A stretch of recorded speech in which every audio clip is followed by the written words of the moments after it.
Hello and welcome to Dragnet Live from OTRGold.com. I'm your host, Austin Bach. Thank you for being here. Excuse me. I just realized my water bottle is not here on my desk, so I'm going to have to go. Once the episode starts, go and get it and come right back.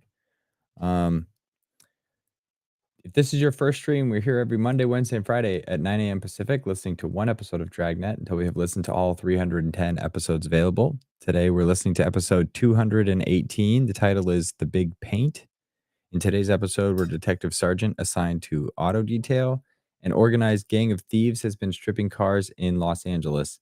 None of the stolen merchandise has turned up. There's no lead to the identity of the members of the gang, and our job is to stop them. So before we dive into that, I must congratulate Sam, who has joined us here in chat as the lone Blue Jay fan. I'm wearing today my Mariners hat and my Seahawks jersey because on Monday night, I went to the Monday Night Football game, the Seahawks against the Texans, and the gates open at like 5, so you can get in this at 5. But also, the Game 7 of the American League Championship Series started at 5.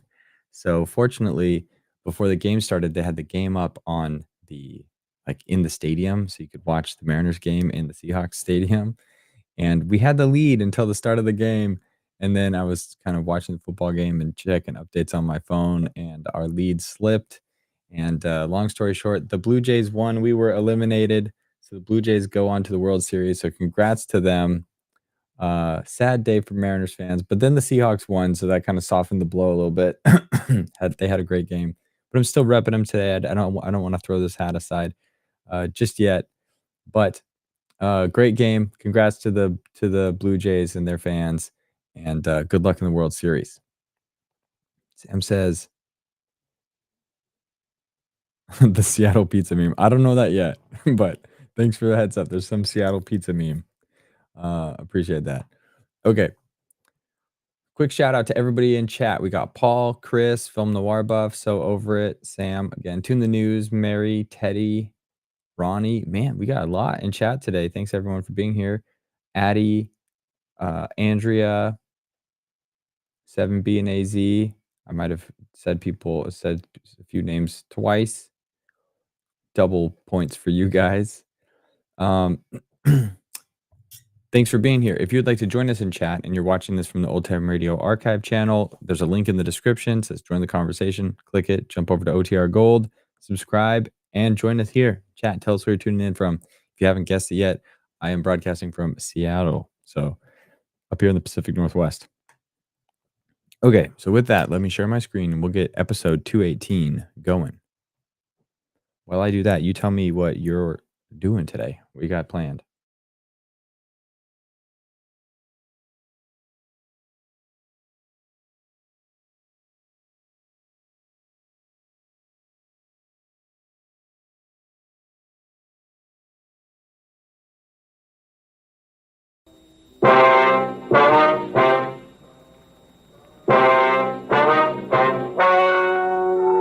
Ladies and gentlemen, the story you are about to hear is true. The names have been changed to protect the innocent. Dragnet is brought to you by Chesterfield, made by Liggett and Myers. First major tobacco company to give you a complete line of quality cigarettes.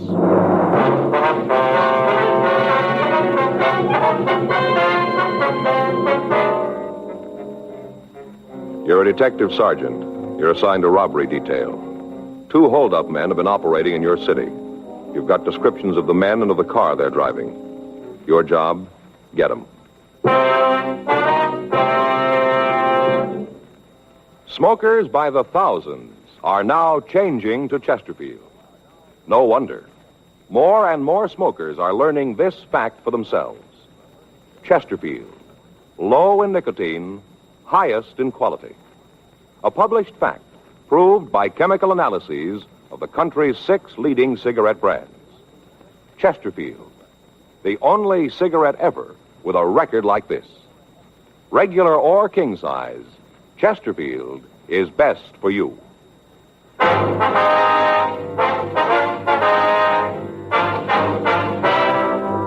Dragnet, the documented drama of an actual crime.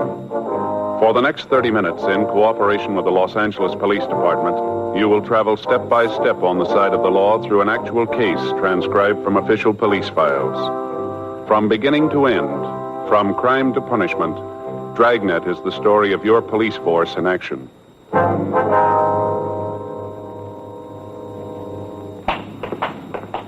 It was Tuesday, April 14th. It was warm in Los Angeles. We were working the day watch out of robbery detail. My partner's Frank Smith. The boss is Chief of Detectives Thad Brown. My name's Friday. We were on our way out from the office, and it was 10:46 a.m. when we got to the corner of Calhoun Street and Van Nuys Boulevard. The Universal Hobby Shop. Yes, sir. What can I do for you? We'd like to see Stanley McGowan, please. Oh, Stan's not in right now. Anything I can do for you? When do you expect him? It shouldn't be long. He just went out for some coffee. Hey, sure there's nothing I can do? No, sir. You know where he went? No, I don't. Probably up the street. He'll be right back, though, if you want to wait. All right, fine. Pull up a couple of those stools. Make yourself comfortable. Thank you. You mind if I go ahead with this? I'd like to get it finished this afternoon. No, sir. You go right ahead. Pretty jazzy deals. You seen them? What's that? Hey, these boat models. Put them in a bottle. Oh, yeah. Mm-hmm. This is a new one. Just came in. Take a look. Jean Lafitte's boat. Pretty, isn't it? How's that? Lafitte, the pirate, you know. Oh, yeah. How do you get it inside the bottle? Well, the bottle comes in two halves. It's cut apart lengthwise. Here, you put the boat in and glue the halves together. There are a couple all finished over there. Look pretty good. Mm-hmm. How long's McGowan been working here? Oh, I guess it's been about 6 months, around in there. You guys friends of his? We want to talk to him. Oh. That's funny about him. What's that? Well, he doesn't seem to have any close friends. Hey, you know, like you could call up and ask a favor from. Never hear him talk about anybody like that. You ever seen any of his associates? Oh, a couple of times when we get ready to close up, there might be a guy waiting for Stan. Most of the time he plays a single, though. I've tried a couple of times to get him out, you know, stop at the bar on the way home, have a couple of drinks. Stan won't have any part of it, plays it single. Does he have a car, would you know? Not that I've ever seen. Hey, say, will you hand me that gold paint over there? Yeah, sure. This one? No, the small one there. Yeah, that's right. Here you are. Ah, thanks. A little bit of this goes a long way. Touch up the tops of the mast here and she'll be ready to rig. And these friends of his that pick him up, what kind of car do they drive? Say, what are all these questions for? Who are you guys? Police officers. This is Frank Smith. My name's Friday. Cops. Well, what do you want with Stan? He done something? We just want to talk to him. I sure hope it isn't anything serious. I'd sure hate to lose Stan. Is that so? Yeah, he's one of the best riggers we've ever had. There's a couple of his models over there. Take a look. That one in the case, $150, old Ironsides. One of the best boats we've turned out. Stan did that. Sure got a steady hand. And that's what it takes when it comes to rigging, steady hand. Want to go out now, Rudy? Yeah, in a minute. A couple of fellas here want to talk to you. You want to see me? Your name's Stanley McGowan? Yeah, that's right. What's this about? They're cops, Stan. Yeah? This is Frank Smith. My name's Friday. I'd like to talk to you, McGowan. You sure? What about? Might be better if we went out to the car, huh? Make no difference to me. You fellas stay here. I'll go out for some coffee. All right, thank you. Bring you back some? No. No, thanks. I won't be long. Okay.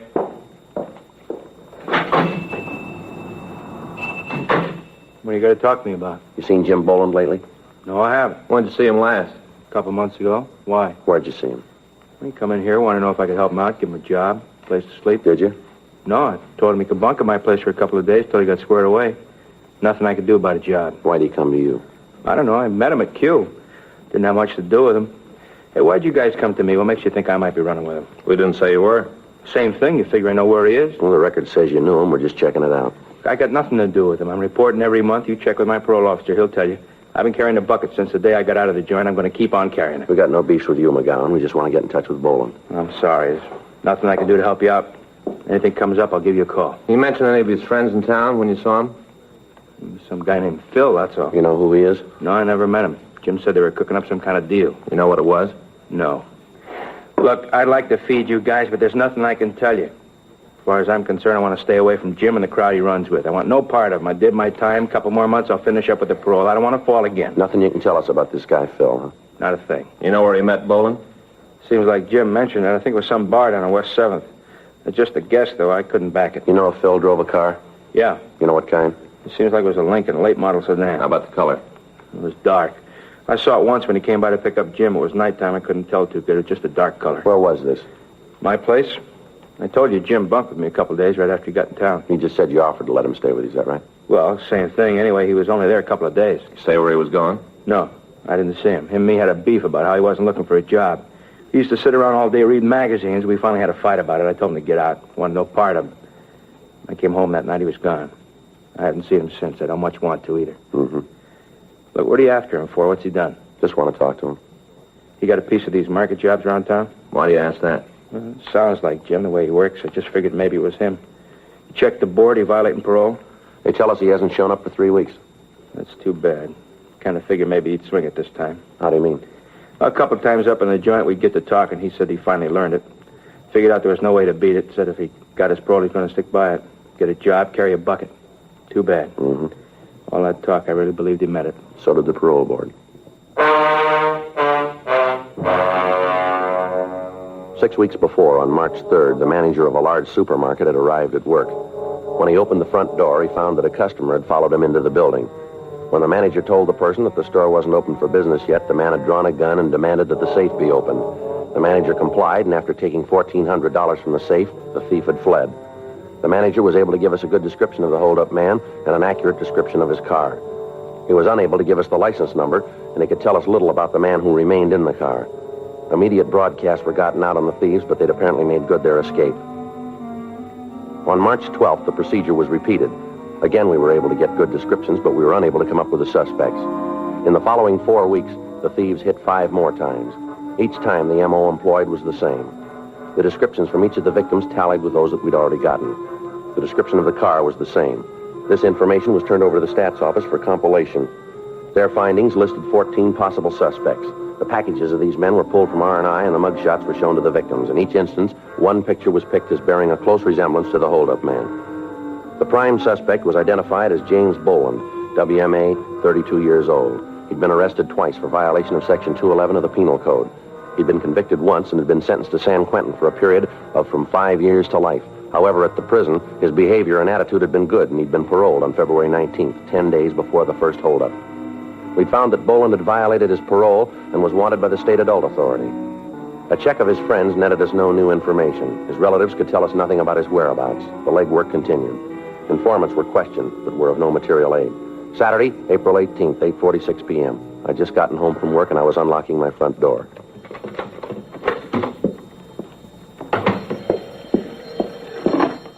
Hello?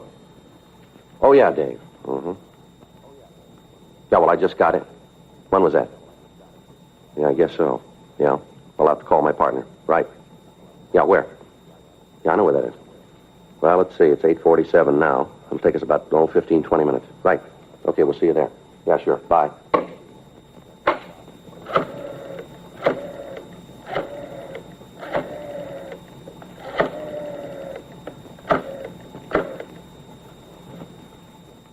Hello, Fay? Yeah. Frank there yet? What if I could talk to him? Yeah. Well, Frank, I just got a call from Dave Hyde. Yeah. Says he wants to see us right away. Bar down on 6th Street. Yeah. No, all the way downstairs. Okay. What? Yeah. No, he says he knows where we can find Jim Boland. 10 minutes later, Frank picked me up, and we drove down to the cocktail lounge that our informant, David Hyde, had picked as a meeting place. When we walked in, we couldn't see Hyde, but the bartender told us that he was in one of the rear booths. We walked back. Hi, fellas, come on. Hi, Dave. Hi, Dave. What do you got for us?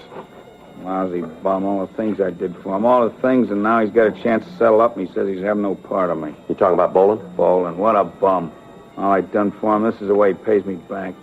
Boy, you just wait till I spread the word around. There won't be anybody in town who'll have anything to do with him. He's through in this town. T-H-R-E-W. All right, Dave. Settle down. Give us the word. Where'd you see him? Bar over on 7th. Big man now. Got a roll. Looks like a branch of Fort Knox. A lot of money, but he's too good for his old friends. Too good. Say, how about you fellas popping for a drink for a pal, huh? How about it? You've had enough. Come on. When'd you see Boland? Just this morning, big man, got good clothes, driving a big car. Asked him for a loan, just to get squared away, pick up a couple of tabs I got around town. Just see me over the hump. You know what kind of car he's driving? Yeah, big Lincoln, brand new. Got red leather trim on the seats. Even got one of those seats that goes up and down, but he can't give a pal a helping hand. I spread this word around town, he's really finished. Ain't a guy in town that touch him with a 12-foot pole. A real darb, a real darb. You know where he's living? Nah, I don't know. Probably got a house out in Bel Air. Looks like he can afford it. Who's he running with, you know? Yeah, some guy who's lighting cigarettes. What's that?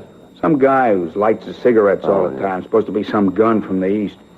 Thinks he's such a big shot. The cheap kind, you know.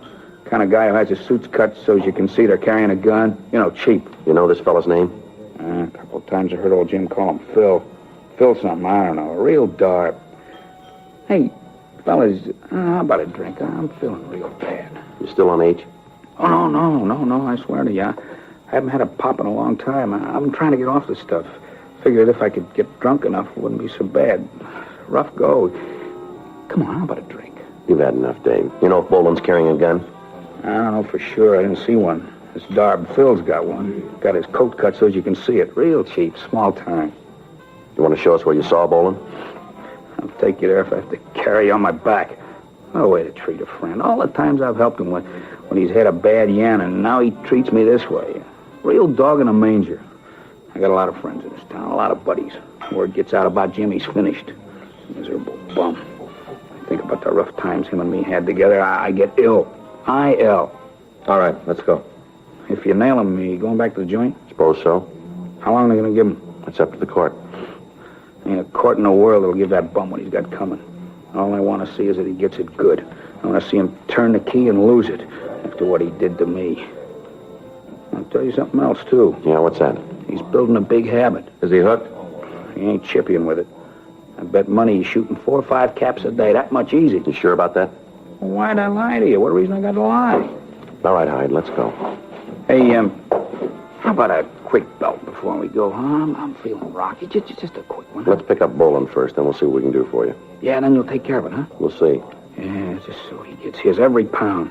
Can't wait to see the look on his face when he finds out the whistle's been blown. Oh, I can't wait. Neither can we. Let's go. 9:13 p.m. Hyde, Frank, and I drove over to West 7th Street. Our informant pointed out the bar where he'd seen the suspect, Boland. He told us that when he'd seen him last, Boland said that he'd be in the bar that night. We called the office and told them where we were, and then we went into the place. Boland wasn't there, but the bartender said that he was expected. The three of us sat down in a booth at the rear of the place, and we ordered black coffee for our informant. We waited. 9:30 p.m. 10. 10:30. There he is, coming in now. When you saw him this morning, did he say this guy Phil was going to be here? No, not to me. How about it, Joe? You better get out of here, Dave. Use the side door, will you? Yeah. We'll check with you later. All right, let's go. Boland? What? You Jim Boland? What do you want? Police officers, you're under arrest. All right, Boland, come on, get up. Come on your feet. Stand still. He's clean, Joe. What's going on? What are you pulling a deal like this for? I didn't cause any trouble. All right, come on, let's go. Somebody blew the whistle on me. Somebody did. I'm going to find out, and I'm going to get to him. I swear I'll get to him. Where's Phil?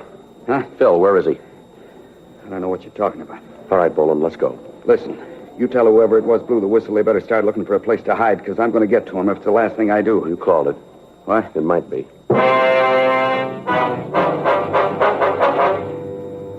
10:14 p.m. We returned the suspect to the city hall and questioned him. He refused to admit any complicity in the holdups. He refused to tell us who Phil was.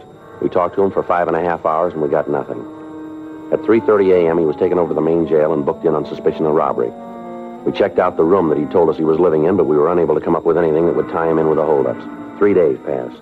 On Tuesday, April 21st at 8:30 p.m., a special show-up was arranged.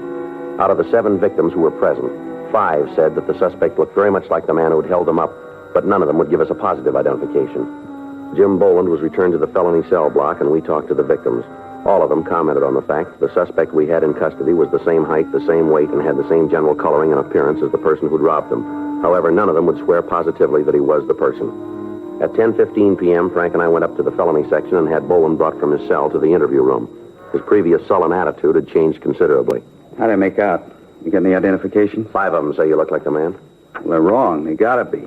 I didn't have nothing to do with those holdups. If they say I'm the guy, then they're making a bad mistake. They seem pretty sure about what they say. They can't be. Look, they saw me behind the screen. You bring them up here. Let me talk to them face to face. I'll talk to them. I got nothing to hide. Just let me talk to them. You know we can't do that. I always thought it was up to you to prove a guy was innocent as well as trying to make him for a job. That's right, it is. Then why don't you give me a break? I got no part in these heists. You look good for him. Probably a lot of other guys who do, too, but that don't mean they are. Come on, what do I have to do to make you believe? Why don't you come off of this, Boland? We got you going in. Why not play it smart and cop out? How can I cop out when I got no part in it? I'll lay it out for you. The M.O. used in the jobs matches yours. Big deal.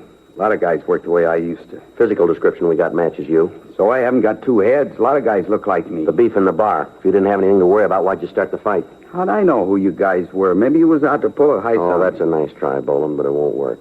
You knew we were officers. Now, why don't you save us a lot of time and tell us the truth here? You guys wouldn't know it if it bit you. There's one way to find out. Yeah? Try it. You got a cigarette? Here. You want one? Yeah. Okay.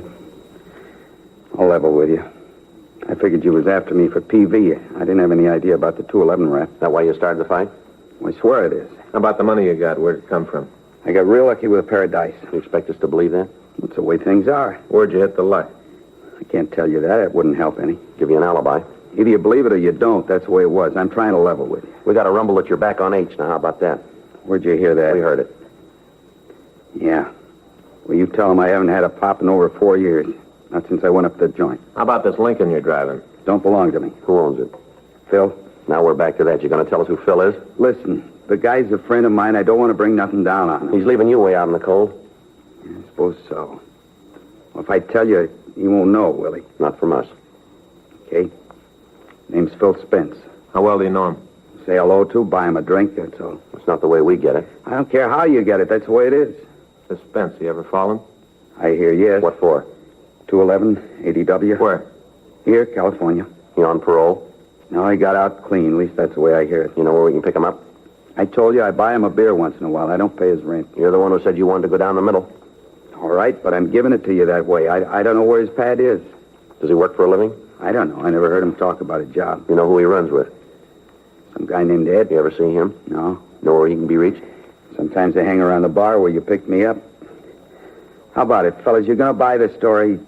Yeah, we'll check it out. I swear it. I got no part in it. Sure, you got me cold for PV. I know I got to go back for that, but I want nothing to do with the rest. We'll check it out. You do that. You'll find out what I said's the truth. You willing to identify these two other guys for us? How do you mean? Check over some mugs? Sure. Just as long as you believe me. We'll see. You won't regret it. A lot of things I can tell you if you get me out of this. A lot of information I can give you. Let's go. You're going to give me a break, huh? We'll check it.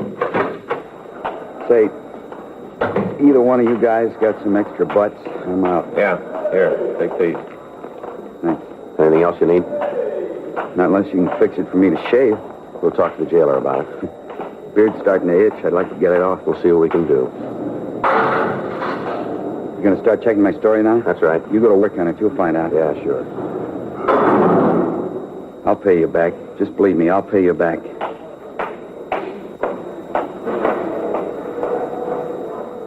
Figure he's telling the truth? It's hard to say. The identifications weren't too sure. Everything else is. There's only one way. Yeah. Check him out.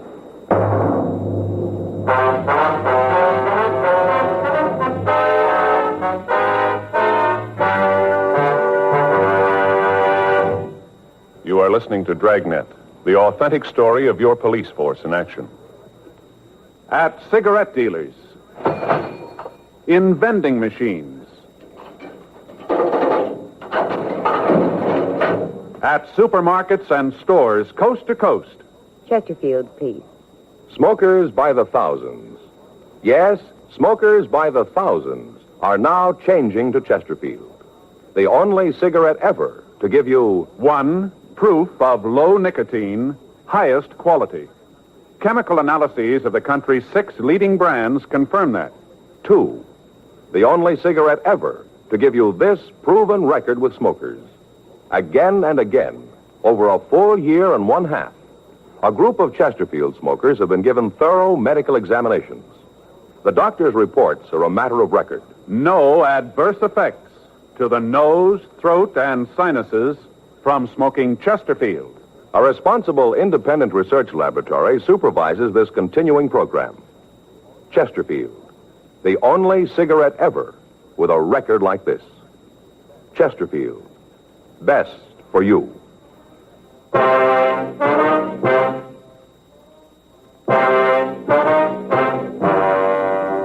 Tuesday, April 21st. After we left the suspect, Jim Boland, at the main jail, Frank and I went back to the city hall and checked the name Phil Spence through R&I.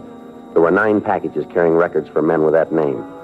Two of them had served terms for robbery in the state penitentiary at Folsom, California. We got off communications to George Brereton up at Sacramento and to Washington, requesting information on known criminals having that name. 12:30 a.m. We went back to the jail and had Boland brought from his cell. We showed him the mug shots from the packages we had, but he failed to give us an identification. We talked to him about Phil Spence. He gave us all of the information he could about the missing suspect's habits. At this point, we were still not sure that Boland wasn't implicated in the holdups, but we had to check out what facts we had. The one point which seemed to verify Boland's story was that the victims were unable to give a positive identification of him. 1:30 a.m. We went back to the office and checked out for the night. The following morning, Wednesday, April 22nd, we started to recheck Boland's story of his movements during the times of the holdups. Upon re-questioning some of the witnesses, we found that they weren't as sure as they had been of the facts. That afternoon, we got a kickback from Sacramento. It contained 3 more possibles. CII said that they were sending us mugshots of the men by airmail special delivery. Boland gave us a list of places Spence was known to frequent. We came up with the name of a girl that the suspect was known to see from time to time. We got the address and we went out to talk to her.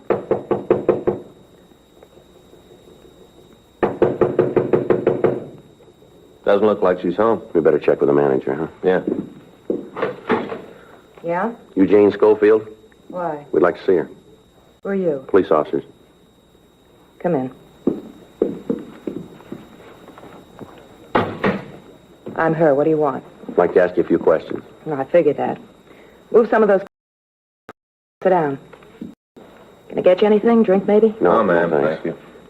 What do you want to talk about? How long has it been since you've seen Phil Spence? Who says I know him? We understand you know him pretty well.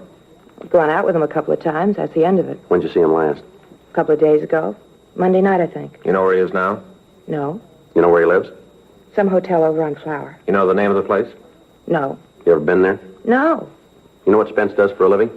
I don't know. Got some kind of a job, I guess. He ever talk to you about what he does? I told you I just been out with him a couple of times. I didn't ask for his birth certificate. I just said I'd go out with him. What are all these questions about anyway? What do you want to talk to Phil about? It's a personal matter. What kind of trouble is he in now? You been in trouble before? I don't know. Just with you cops around, must be something he's done. Spence got any close friends that you know of? Couple. You know who they are? One of them is a guy named Jim something. How about the rest? Fellow he calls Ed. What do you know about Ed? Not much. Is he in it too? Ma'am? He mixed up in this personal thing you want to talk to Phil about? Maybe. Never did like him. I always figured he'd end up getting Phil in trouble. Phil see quite a bit of him? Yeah. I think he's maybe in some kind of business deal with Ed. He ever say what the deal was? Not to me. One night a couple of weeks ago, he got real looped, and him and Phil were talking about it. What'd they say? I don't know. Phil told me to go powder my nose. I don't know what they said. And how do you know what they talked about? Because when I came back, I heard Phil say something about how the deal was going to work out all right. Then he saw me, and they shut up. Phil owns a car, doesn't he? Yeah, a new Lincoln. You ever let anybody else drive it? Ooh, once in a while, he lets Jim take it. Not often. Phil's kind of touchy about the car. Say, how'd you fellas know about me? Routine. Check and fill out. Your name came up. Oh, that's all, huh? Ma'am? I'm not mixed up in it. You can answer that better than we can. Yeah.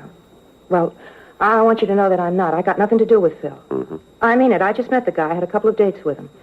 He's hung up in something. I got nothing to do with it. You got to believe that. When are you going to see Spence again? But you believe what I tell you, don't you? If he's in trouble, I got no part of it. When are you going to see him again, lady? You mean when have I got a date? Yes, ma'am. Tomorrow night. He's going to pick me up when I get through work. Where's that? Bar down in Olympic. I'm a hostess there. Is that where you met him? Yeah, he came in one night. We got to talk. He asked me for a date. I don't want you to get the wrong idea about it, though. Ma'am? Well, about how I met him. I don't usually go out with the customers. Boss doesn't like it. It's just that Phil seemed kind of different. That's the reason I went out with him. I want you to get that straight. Mm-hmm. Just a minute. Expecting anybody? No, I don't know who it is. Want me to open it? Yeah, go ahead. What took you so long, honey? I got company, Phil. I know him? I don't think so. Fine. You Phil Spence? Yeah, who are you? Police officers would like to talk to you. What about? Might be better if we went downtown. Or who? What? I don't want to go downtown. You don't have much to say about it, mister. It's a pinch? If it makes you happy, mark it down that way. You want to shake him, Frank? Yeah. Get away from me, cop. What are you doing drinking at my place? Get out of here! Get out of here and take that cheap bum with you! All right, come on, get out. Come on, get out. You get out of here! Lousy deal. Get out of here, my deal coming in and breaking up a girl's apartment. Who's going to pay for all this? Who's going to make it right? Just look at the place. Oh, shut up. Why don't you tell me they were here? Why didn't you say something? All right, Spence, let's go. I'm coming. All I want to know is who told you. Who yapped? That lousy Eddie, I bet he's the one. Never should have picked him up. He with you on the jobs? He told you, didn't he? How about Jim Boland? He in with you, too? Oh, that guy hasn't got enough sense to come in out of the rain. He's worse than Ed. Should have known not to get mixed up with that dumb Eddie. I should know. Always happens. Yeah? You're on with a jerk, you're going to get tripped up. Lousy Eddie shooting off his mouth. Hadn't been for him, you'd never got us. I'm going to tell him off. What's the difference? You told them everything they wanted to know. You're all going to jail. Why don't you shut up? You're always wrong, sister. Not this time. Let's go.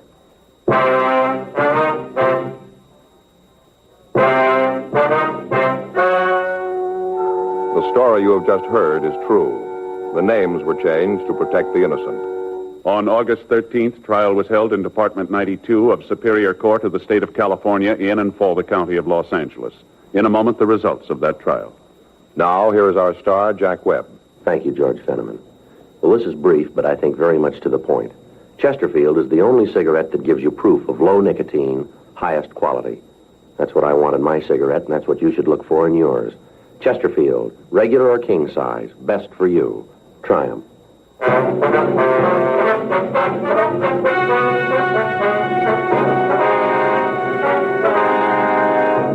Philip Donald Spence and Edwin Floyd Morse were tried and convicted on 4 counts of robbery in the first degree and were sentenced as prescribed by law. Robbery in the first degree is punishable by imprisonment in the state penitentiary for a period of not less than 5 years.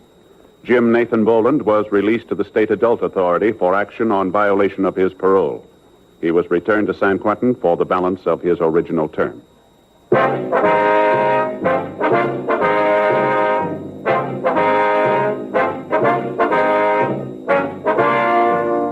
You have just heard Dragnet, a series of authentic cases from official files.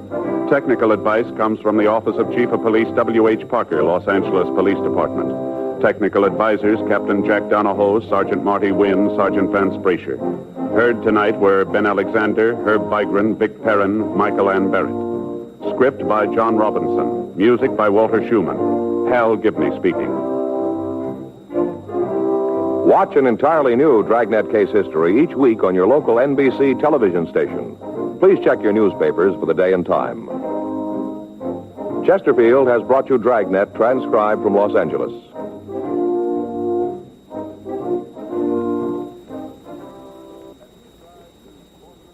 Have you tried new cork tip Fatima? It's the smooth smoke with Fatima tips of perfect cork, king size for longer filtering, and Fatima quality for a much better flavor and aroma. Fatima is made and guaranteed by Liggett & Myers Tobacco Company. Try Fatima today.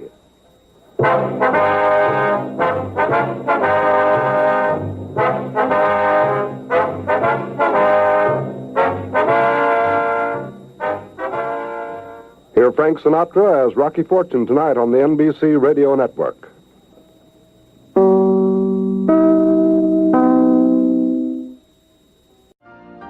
You've been listening to the OTR Gold Network. Find more classic radio at otrgold.com.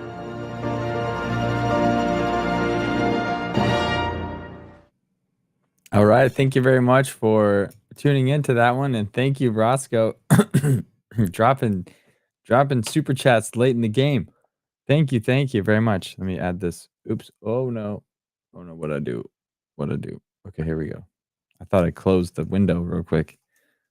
Thank you. Sorry for coughing right into the microphone. I appreciate that very much, Roscoe. Appreciate the support. And thank you to all of you for tuning in, for being regulars here on the channel. I appreciate it very much. I like when we've chatted so much that we know things about each other, and it's like conversations span multiple streams. It's not just self-contained, but you're asking about the cat someone just got or someone's birthday that they mentioned they were going to have coming up. So it's fun. Thank you all for being part of it. We'll be back Friday at 9 a.m. for another episode.